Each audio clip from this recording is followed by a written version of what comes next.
Saya advokat asal Malang yang berkantor di Kota Malang dan di Kota Tangerang. Terima kasih. Dulu karena keterbatasan orang tua untuk membiayai pendidikan ya pada waktu itu, saya sudah bekerja itu sejak kelas 2 SMP. 2 SMP, Pak? Ya, menjadi petugas kebersihan di salah satu dinas di Kota Malang. Welcome to Diksi, diskusi bawa inspirasi.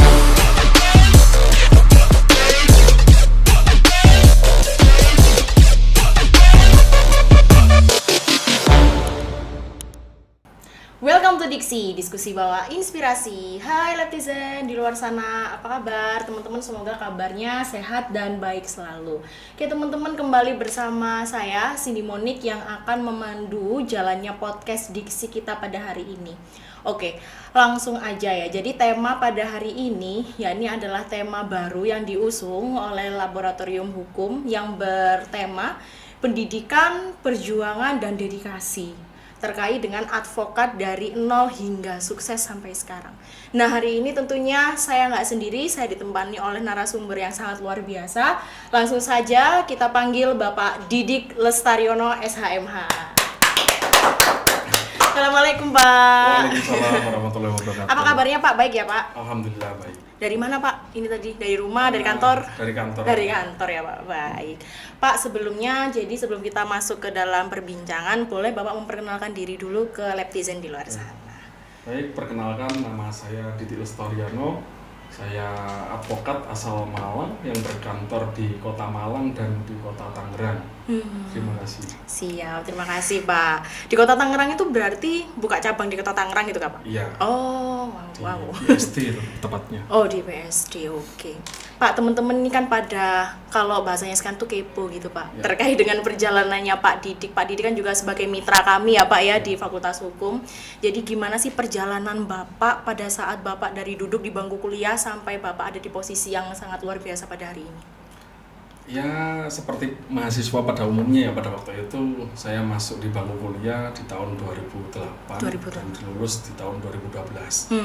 Saya dulu sebenarnya ingin kuliah di Universitas Brawijaya, dan juga mau di UMM juga. Saya udah sempat ke depan parkiran sana mau mendaftarkan diri tapi ragu-ragu. Terus saya tanya-tanya ke teman-teman yang sudah kuliah di sini juga katanya jadwalnya padat. Sementara saya pada waktu itu harus membagi waktu, saya harus bekerja dan saya juga harus berkuliah. Sehingga saya mencari di mana kampus yang bisa tempat untuk saya berkuliah dan bekerja. Ya, saya kuliah di tempat yang lain ya. Walaupun keinginan saya seharusnya di sini. Di sini harusnya, tapi karena nggak bekerja tadi ya Pak. Kalau boleh tahu Pak, waktu itu Bapak bekerja sebagai apa dan kemudian waktu membagi waktunya itu seperti apa Pak akhirnya? Dulu karena keterbatasan orang tua untuk membiayai pendidikan ya pada waktu itu, saya sudah bekerja itu sejak kelas 2 SMP. 2 SMP Pak? Ya, menjadi petugas kebersihan di salah satu dinas di Kota Malang. Sampai SMA dan kemudian masuk S1. Itu saya bekerja sebagai petugas kebersihan dan membiayai perkuliahan sekolah sampai perkuliahan saya sampai lulus sampai S2. Gitu. Keren sekali Pak. Itu dari SMP Bapak bekerja sampai Bapak menempuh pendidikan S2 berarti Pak ya? Itu mandiri Pak? Keren nih teman-teman, Masya Allah. Jadi selain Pak ya, mungkin itu salah satu keterbatasan, tapi Bapak bisa melampaui ya Pak ya keterbatasan itu dengan sangat baik ya teman-teman.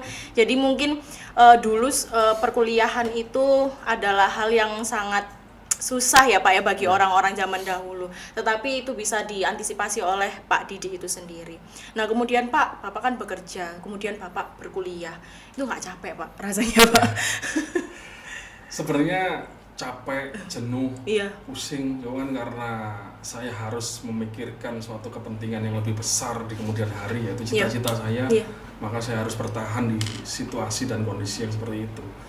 Jadi kadang-kala ketika saya dijadwalkan harus masuk pagi, itu saya subuh itu setelah sholat subuh saya sudah nyapu jalan di Jalan Ijen. Pernah juga saya didinaskan di Pasar Besar itu malam. Jadi pulang kuliah saya harus bertugas ya Pak ya? Bertugas nyapu jalan di Pasar Besar itu sampai biasanya jam 12 malam sampai jam 1 malam. Waduh, itu belum istirahatnya ya Pak ya? Iya, dan juga harus Paginya kuliah. harus tetap mengerjakan tugas Iya, kampus, juga tugas harus tetap kampus. belajar. supaya Dulu kan nilai- kalau ngerjain tugas kan nggak semudah sekarang ya Pak ya. Oh, iya. Kalau sekarang kan anak-anak biasanya ChatGPT Pak. Iya. Kalau sekarang, kalau dulu kan harus baca buku, harus belajar dan mendengarkan gitu ya Pak. Kemudian Pak, emang dari dulu cita-cita Bapak waktu saat berkuliah itu memang mau mengambil hukum dan ingin menjadi advokat atau seperti apa Pak? Sebenarnya kalau boleh jujur, Iya. cita-cita awal saya itu menjadi anggota TNI. Sebenarnya. Emang udah cocok sih Pak. Menakutkan, takut ya Pak. Saya ingin jadi anggota TNI itu dari kelas 1 SD dan saya persiapkan itu. Saya tidak merokok, tidak minum, tidak iya, pakai tato dan segala Iya. macam. Dan kemudian setelah saya mendaftar, saya Iya. pernah mendaftar di Akademi Militer.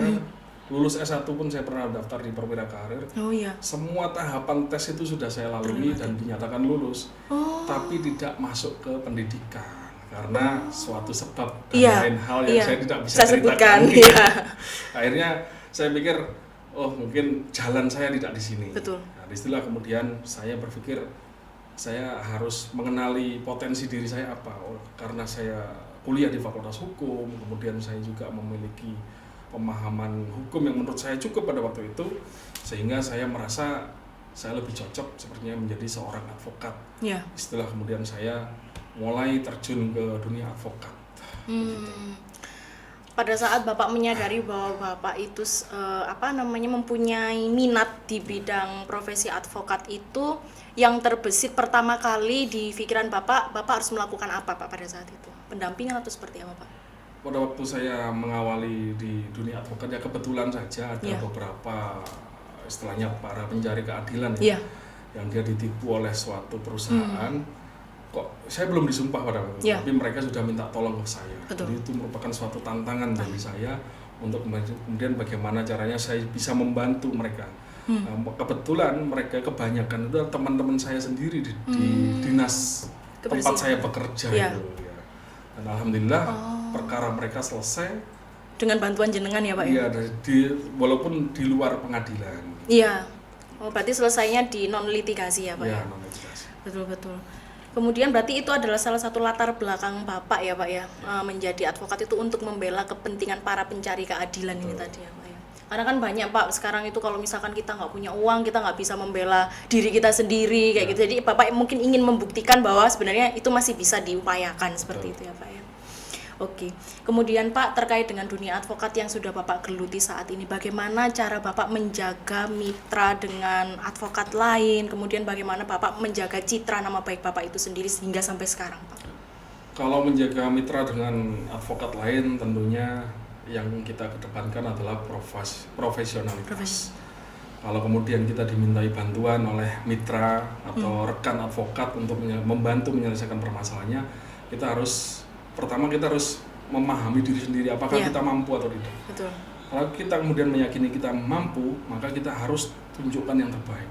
Soal hasil itu soal nanti ya. Iya. Tapi soal kinerja dan kemudian profesionalitas itu harus menjadi yang paling utama. Betul. Dan kemudian juga untuk menjaga hubungan dengan klien. Itu yang paling utama adalah seorang advokat menurut pandangan saya harus memiliki kemampuan yang cukup dan juga memiliki kejujuran. Karena seorang advokat yang punya kemampuan, dia bisa menyelesaikan permasalahan kliennya. Tapi kalau kemudian tidak memiliki kejujuran, ini dia ibarat pedang bermata dua. Oh iya Pak. Dia bisa menebas lawan-lawannya, Iya. tapi dia juga bisa menggorok leher kliennya sendiri. Betul. Tapi sebaliknya juga ketika seorang advokat hanya memiliki kejujuran tapi Iya. tidak punya kemampuan, ini juga berbahaya bagi para pencari keadilan. Karena Iya. apa? Dia hanya mengandalkan kejujuran, tapi sejatinya dia nggak mampu dan nggak punya kemampuan untuk menyelesaikan permasalahan kliennya. Iya. Jadi yang pengacara atau advokat yang seperti ini lebih cocok dijadikan teman ngopi karena dia orang yang Iya Pak, jujur. orang yang baik Iya. gitu loh. Iya betul. Tapi kalau untuk menghadapi perkara itu kayaknya was-was ya Pak ya, hati-hati ya Pak ya seperti itu. Kemudian Pak, dimulai dari yang Bapak ceritakan tadi, menjadi seorang advokat seperti Bapak sekarang kan nggak mudah ya Pak langkahnya. Nah, apa tantangan yang terbesar yang pernah Bapak hadapi selama Bapak hidup dan hingga sampai sekarang Pak? Yang paling besar? Sebenarnya tantangan yang pertama adalah dulu di keluarga sendiri. Keluarga awalnya tidak meyakini dan takut ketika saya menjadi seorang advokat. Karena pandangan orang-orang awam pada umumnya itu biasanya advokat itu membela yang salah dan kemudian membenarkan yang salah atau menyalahkan yang benar. Betul. Khawatirnya seperti itu dan takut nanti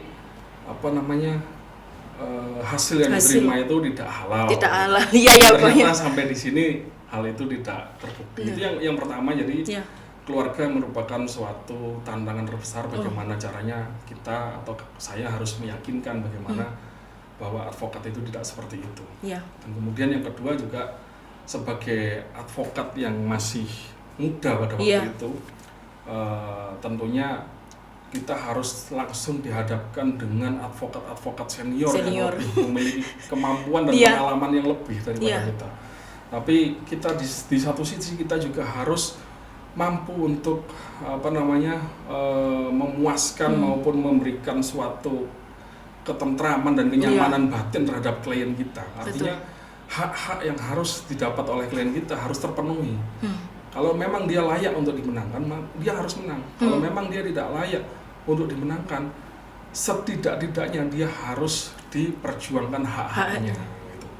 Itu merupakan tantangan karena kita harus berhadapan dengan lawyer-lawyer yang lebih berpengalaman daripada kita, dan kemudian kita dituntut harus selalu bisa.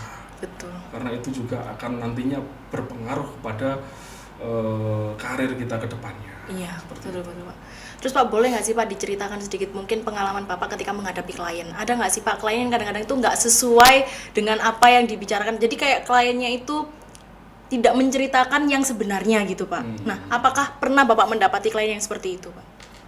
Terus cara menanganinya gimana Pak? Beberapa kali pernah saya menemui klien yang tidak secara jujur menceritakan permasalahannya, yang mana sebenarnya dia itu dalam tanda kutip melakukan suatu tindak pidana, tapi dia sama sekali tidak mengakui. Tapi akhirnya ketika menghadapi situasi yang seperti itu, maka biasanya kami melakukan wawancara khusus dengan si klien itu. Intensif berarti Pak ya? Jadi pola-pola yang dilakukan penyidik untuk melakukan wawancara kepada pihak terlapor terutama itu kita lakukan dulu. Jadi kita melakukan simulasi penyelidikan dengan teknik wawancara. Bagaimana ini bisa terjadi? Bagaimana hak milik orang lain tersebut bisa berpindah ke Anda dan segala macam. Dan itu nanti akan ketemu jawabannya, dan ketika dia sudah tidak bisa menjawab dari pertanyaan kita, maka biasanya secara otomatis dia mengakui perbuatannya. Terdesak ya Pak ya?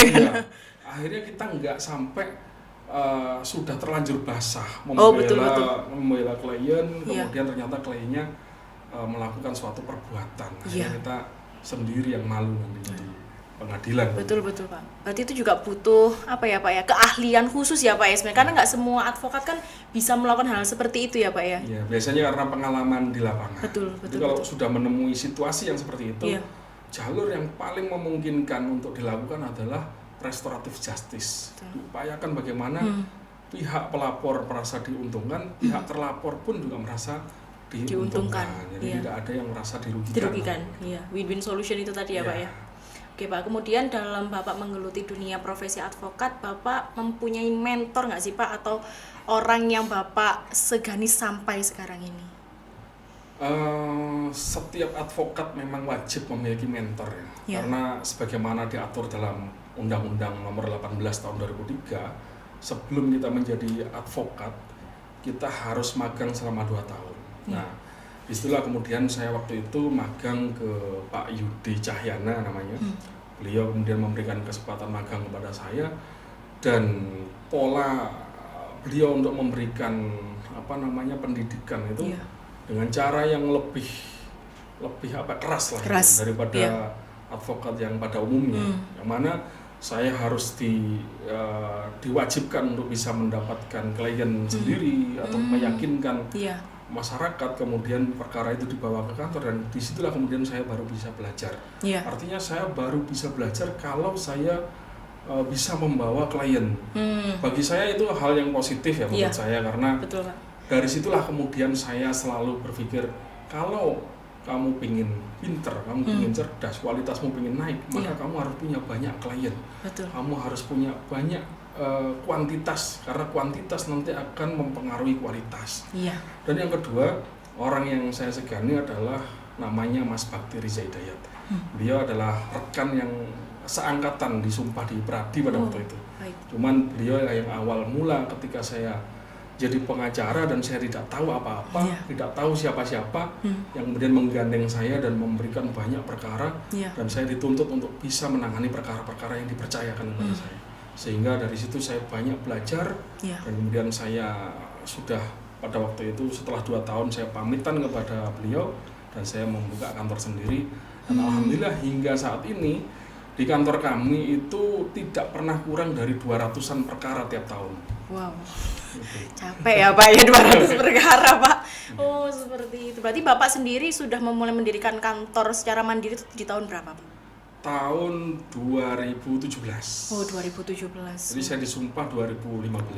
2017 barulah kemudian saya membuat kantor sendiri. Termasuk cepat ya Pak ya, 2 tahun setelah disumpah sudah bisa mempunyai kantor sendiri loh teman-teman. Jadi mungkin hal-hal yang disampaikan Pak Didi ini bisa menjadi motivasi untuk teman-teman. Kemudian Pak, kalau berbicara terkait dengan pelajaran hidup yang bisa Bapak ceritakan kepada saya dan teman-teman di luar sana, apa pelajaran hidup yang paling penting hingga Bapak berada di posisi sekarang ini Pak? Yang seperti yang saya sampaikan tadi, intinya yang pertama kita jangan pernah merasa menyerah dan merasa rendah diri. Kalau rendah hati boleh, kalau rendah diri jangan. Jangan pernah kita merasa rendah diri. Insecure ya Pak ya kalau sekarang itu Pak ya Pak. Di hadapan orang-orang yang jauh lebih di atas kita. Iya. Karena dengan kita membuat diri kita menjadi percaya diri, maka semua energi positif itu akan masuk dan kita akan bisa menjadi seperti apa yang kita ingini, yang kita angan-angankan. Dan kemudian yang kedua, itu juga seperti yang saya sampaikan tadi, kita harus menjadi seorang advokat yang memiliki kemampuan dan kejujuran. Advokat tanpa kemampuan, dia hanya mengandalkan kejujuran, maka dia hanya cukup layak dijadikan teman ngopi. Kalau dia mampu, tapi dia orang yang tidak jujur, dia orang yang pendusta, orang yang suka mengkhianati kliennya sendiri, maka dia berbahaya. Dia akan menebas lawan, tapi kemudian ketika lawannya itu tidak bisa ditebas, maka dia akan menggorok kliennya sendiri. Itu sangat berbahaya. Dan dengan situasi perkembangan dunia advokat yang semacam ini, yang mana secara undang-undang kita harusnya itu single bar, tapi dalam kenyataannya multi bar, itu banyak pengacara atau oknum, saya katakan oknum advokat yang melakukan hal-hal semacam tadi yang saya sampaikan. Iya betul Pak, ngeri juga ya Pak ya ternyata ya Pak ya. Mungkin terakhir Pak, pesan untuk mahasiswa hukum yang mungkin semester akhir ya Pak ya, mereka kan punya banyak cita-cita ya Pak ya, ada jadi jaksa, ada yang jadi advokat dan sebagainya. Nah mungkin pesan Bapak kepada mahasiswa hukum, terkhusus di Fakultas Hukum Universitas Muhammadiyah Malang, apa yang harus dipersiapkan ketika ingin menempuh pendidikan sebagai advokat, profesi advokat? Ya. Ada suatu ungkapan, apabila kamu malas belajar, maka kamu harus siap untuk menahan pedihnya kebodohan. Artinya jangan pernah malas untuk belajar. Betul. Baik itu dalam hal akademik maupun dalam hal praktek. Kalau memang cita-citanya ingin menjadi seorang advokat, maka setelah menjadi sarjana hukum, ikutilah proses magang yang baik dan benar. Atau ketika belum lulus kuliah, kalian ketika ingin menjadi advokat juga bisa dengan mengikuti program magang COE. Karena itu sangat spesifik dan khusus membahas tentang dunia hukum secara real. Dan kemana-mana advokat itu akan memberikan semua apa yang menjadi pengalamannya kepada mahasiswa. Dan kemudian jangan pernah merasa rendah diri, tetap semangat, jangan pernah lupa berdoa, karena ketika kita mau untuk berusaha, maka Allah Subhanahu wa Ta'ala akan menolong kita. Tentunya harus juga dibekali dengan iman dan takwa. Itu mungkin bisa saya. Terima kasih Pak untuk pesan-pesannya untuk mahasiswa. Mungkin ada question box Pak. Jadi ini pertanyaan dari Leptizen di Instagram. Bisa ditampilkan, Min? Oke, dari Aprilia _ izin bertanya, apa saja persiapan untuk menjadi advokat muda, khususnya untuk memenuhi tantangan hukum saat ini? Ya, kalau ditanya persiapannya pasti pertama harus lulus sarjana hukum dulu. Iya, jangan sampai sarjana teknik ya Pak. Iya. Yang kedua harus mengikuti program PKPA, Iya. kemudian magang, dan kemudian pendidikan profesi advokat dan juga mengikuti sumpah. Iya. Setelah kemudian lulus sarjana hukum, hal yang paling utama disiapkan tentunya adalah magang. Karena di situ ada puluhan bahkan ratusan pengalaman. Sarjana hukum bisa menggali suatu ilmu, mau ilmu praktek di lapangan yang real, dan itu juga mampu nanti untuk meningkatkan rasa kepercayaan diri seorang sarjana hukum. Seorang sarjana hukum biasanya ketika dia hanya mempelajari hukum secara tekstual, biasanya dia agak ragu dengan apa yang dia ucapkan, apa yang dia lakukan. Tapi ketika dia terjun sendiri di lapangan, maka saya yakin mereka menjadi pribadi yang tangguh. Betul. Dan sangat percaya diri. Karena dia pernah mengalami dan berpengalaman dalam menangani perkara-perkara yang akan datang nanti. Iya, betul. Jadi begitu ya Mbak Aprili. Kemudian selanjutnya dari @rahmat89. Apakah menurut Bapak saat ini profesi advokat dapat menjadi profesi yang berprospek untuk kedepannya? Sangat amat. Profesi advokat ini sangat amat prospek, bukan hanya sekarang atau kedepannya, tapi sudah dari dulu. Bayangkan ketika kita melihat jumlah perkara di Kabupaten Malang saja, tingkat angka perceraian di Kabupaten Malang kurang lebih tiap tahun antara 6.000 sampai 9.000 orang cerai. Dan jumlah advokat yang aktif itu hanya 150-an orang di Malang. Jadi kalau kita sidang ketemunya pengacara, kalau nggak itu ya itu aja. Itu baru perceraiannya, belum perkara-perkara waris, perkara tanah, korupsi, terus kemudian perkara di pengadilan negeri, pidana dan segala macam. Itu jumlahnya itu kalau di total itu bisa puluhan ribu perkara. Sedangkan advokat yang terjun di Malang itu hanya ratusan. Maka pasar yang puluhan ribu ini direbutkan oleh ratusan pengacara. Makanya kalau tidak advokat di Malang sampai tidak punya perkara atau tidak sukses, itu menurut saya ini advokat yang malas untuk belajar dan kemudian malas untuk meyakinkan masyarakat agar mereka para pencari keadilan ini menggunakan jasa kita sebagai advokat yang profesional. Iya, karena perkaranya aja ribuan ya Pak ya. Puluhan ribu gitu ya teman-teman. Jadi sangat berprospek. Jadi mungkin pandangan teman-teman nanti jadi advokat ini takut nggak dapat klien Pak. Biasanya itu gitu kan Pak ya. Jadi anak-anak itu saya takut Bu kalau jadi advokat dapat klien. Nggak mungkin, saya bilang pasti. Itu tergantung kitanya aja ya Pak ya, bagaimana cara memprospek klien nanti ke depannya. Oke Pak, mungkin itu aja Pak pertanyaan kita dan pertanyaan dari Laptizen di luar sana terkait dengan tema pada hari ini. Saya mengucapkan terima kasih banyak untuk Pak Didik sudah meluangkan waktunya, dan mohon untuk nanti ada mahasiswa yang magang di tempat Bapak mohon diterima ya Pak ya. Selalu diterima. Pak Didik ini salah satu mitra yang selalu menerima magang dari Fakultas Hukum UMM loh teman-teman. Oke teman-teman, see you di episode selanjutnya. Assalamualaikum.